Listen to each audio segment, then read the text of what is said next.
So today we're going to talk about what parts I recommend for you to get the best in-stock beginner keyboard that I can think of. I just want to start with a disclaimer that this is just my opinion and everyone is entitled to their own opinions, but what I'm showing you here is kind of what I feel like makes this hobby a little more accessible to people who want to start building keyboards. My friends often ask what keyboard they should get for their first build, and it's honestly a really tough question to answer. There's so many options out there, and most of the options are available by group buy, which newcomers aren't used to, and it's daunting to have to wait that long to get something when you're spending upwards of like $100 to $300 for something. So with that in mind, I compiled a list of parts and vendors that I would recommend to anyone looking for a first mechanical keyboard that is actually in stock. For the first keyboard itself, I recommend the Bakeneko. The Bakeneko is made by Canon Keys. It's affordable at $129.99 with an aluminum case, silicone O-ring gasket, FR4 plate, hot swap PCB, daughter board and JST cable, a large microfiber cloth, which is really nice for cleaning, cherry clip and stabilizers, silicone feet, and a really nice carrying case custom made for the Bakeneko. These are more of the details, but you can go through those at your leisure. I'll leave a link in the comments. It comes with a lot and is a really good deal for the price. It comes with a solid group of color options that are actually growing. They're going to be adding more, hopefully, within the next couple months, so you should keep an eye out for that if you don't like one of these 5 options here. A few of them are out of stock, but I definitely recommend checking out at least these 2 that are available, the navy and the lavender, which are personally my 2 favorite colors available. Another thing is they're adding a 65% version of this keyboard soon, so if you really need the arrow keys, you should look forward to that as well. It's a simple and familiar format. It feels, looks, and sounds amazing. I was looking for a very clean, simple aesthetic, and I couldn't be happier with it. Most importantly, it's easy to build. And this is a great starting point for people who want to learn more about the ins and outs of mechanical keyboards. You can disassemble the keyboard super quickly if you need to make any modifications or changes, so that's really nice. There are a few downsides that will depend on the needs of the user. First, there's no RGBs, so if you care about that, that's something to consider. Personally, I don't. The finish is painted, so there are imperfections and scratches that were either already there or will develop more easily. This may bother some people, and it definitely did at first for me, but it didn't take long for me to just kind of enjoy the look with its imperfections. I get to use it as a beater board because it's my first keyboard and it adds character. I also don't have to worry about being super gentle with the finish, like with chrome surfaces.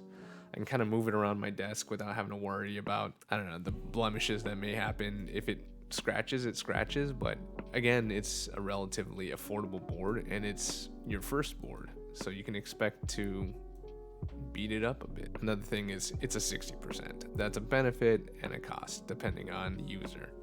It's a benefit because it saves space, but for those that need the navigation keys or like arrow keys, if those are absolutely necessary for you, I wouldn't really go for this. But otherwise, it's not that hard to map the keys. Hold on. I will say though, it's not that hard to map the keys to a second layer. I just use the function key to activate a second layer, and I can use this for the F row, anything else I want for navigation. It just really allows for a lot of customization. As long as you download VIA and learn how to remap these keys, it's really not that hard. It's straightforward. Again, these downsides will just depend on user needs, but they're not glaring issues compared to how enjoyable the experience has been for me. Now we can move on to arguably one of the most important parts of the keyboard, the switches. I have a few options that I tend to recommend the most. The first set of switches I recommend are the KTT switches from Keycaps, specifically the KTT Strawberry, Sea Salt Lemon, Peach, and Rose. They're all linear switches. KTT Strawberries were my first switch and still one of my favorites. KTT Roses are popular alongside the Strawberries, but they're more affordable, and if you like a heavier spring weight, I would go with this. It's also got a progressive spring. The progressive spring would mean that it's lighter at the beginning and there is more and more force as you reach bottom out. KTT Peaches is recommended for those who enjoy a lighter spring weight and want less resistance on their key press. The bottom out is quick, so I think if you are trying to be efficient and you type a lot, it reduces the fatigue on your fingers. Now, I brought up the sea salt lemons, but the sea salt lemons and the peaches are actually very similar. They're basically the same, and so I would honestly recommend only getting one or the other, as the specs are pretty much identical. You can kind of see them here.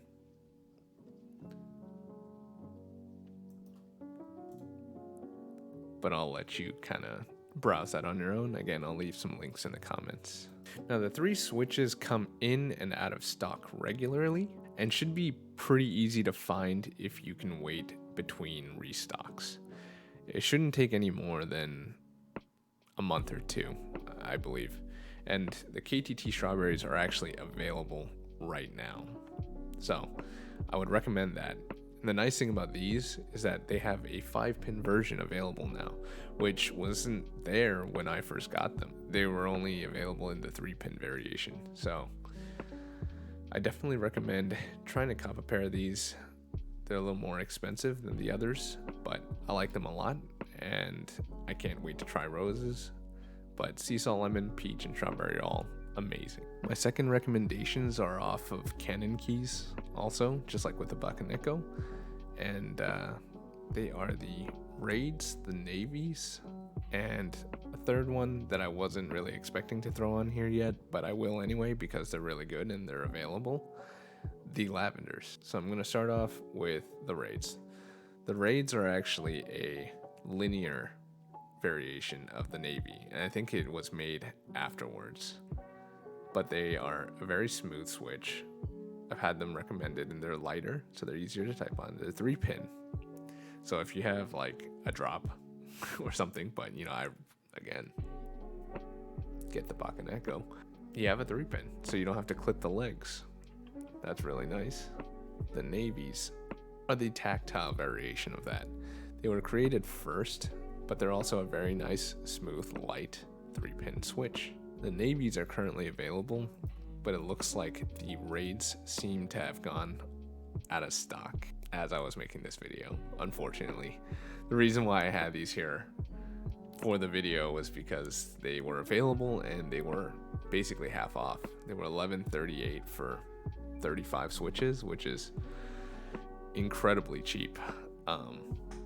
But regardless, they're still really good switches, and when they do come back in stock, I could not recommend them more. Now, the last one that I really wanted to talk about was the Lavenders. Now, Lavenders are pretty highly regarded in this community, I feel. They're a little higher pitched sound, but they're very smooth.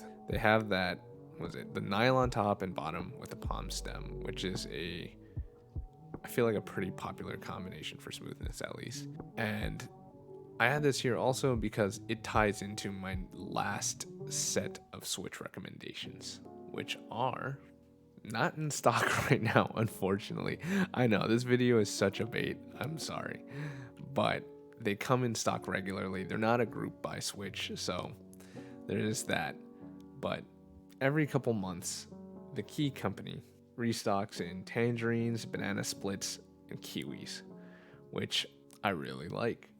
The tangerines are very similar to the Lavenders in feel, in look, except for the color, but in smoothness, they're pretty high up there in terms of for stock switches. The tangerines and banana splits are regarded as some of the smoothest linears you can find, especially in stock.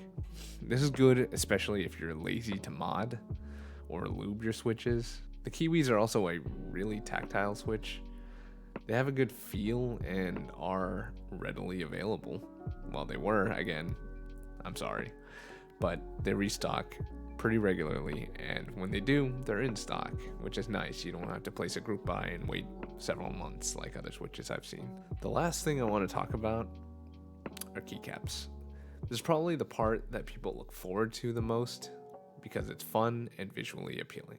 For this, I recommend the NicePBT series being sold by Canon Keys.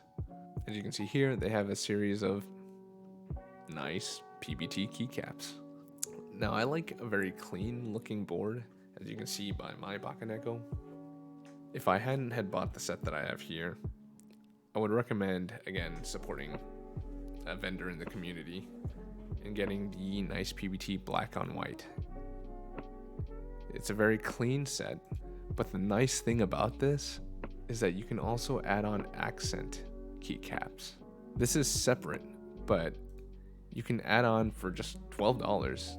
Blue, blush, lavender, mint, peach, sunshine. What is that? Yellow? Yeah. Blue, gray, moss. I'm not going to go through all of them, but you can check them out, and they're really nice. It's a good way to just give a little touch of color while still keeping it a very minimal look. There are also keycaps with more designs being added, like this NicePBT British Racing Green. I think it looks very nice. And NicePBT Pillow, which is one of the more recent additions. Personally, I'm excited to see where Canon Keys takes this, because it's hard to find good quality keycaps that are affordable and readily available. I'm sure many of us are pretty tired of having to wait months to see something we pay $100+ for again. So this is kind of a good way to change it up. I'm sure if you're new, you've heard of GMK at least, or you've come across their keycaps, which are insanely expensive, upwards of $180 if you buy it in the group buy, and a minimum of like $100 for their keycaps, and you'll have to wait till 2023 now. So having manufacturers create competition for them, I think, is a really good thing, and I like what's happening here because of that. So if I can recommend new people to support something like this, I do recommend it because it's nice, and it's a challenge for manufacturers to work on getting their production times up and for lowering the costs wherever they can. With these recommendations, you can get yourself a really good sounding and feeling keyboard for around $200 total, which is amazing for an aluminum case board. You might be thinking that I'm sponsored by Canon Keys because of how much I've been talking about buying stuff off their site, but I'm not.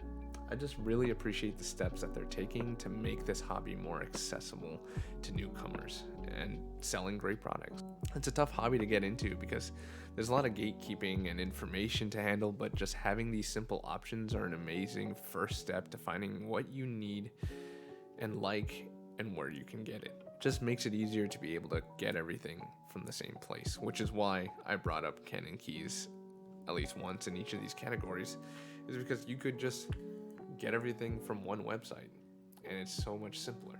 But yeah, I'm not sponsored or affiliated with them yet. Hit me up, Canon Keys. I honestly hope this helped, and if this got even one person into the hobby, I'll be happy. That's all. Don't forget to like and subscribe. It helps a lot and it lets me know that you guys enjoy the content. So, stay square, friends.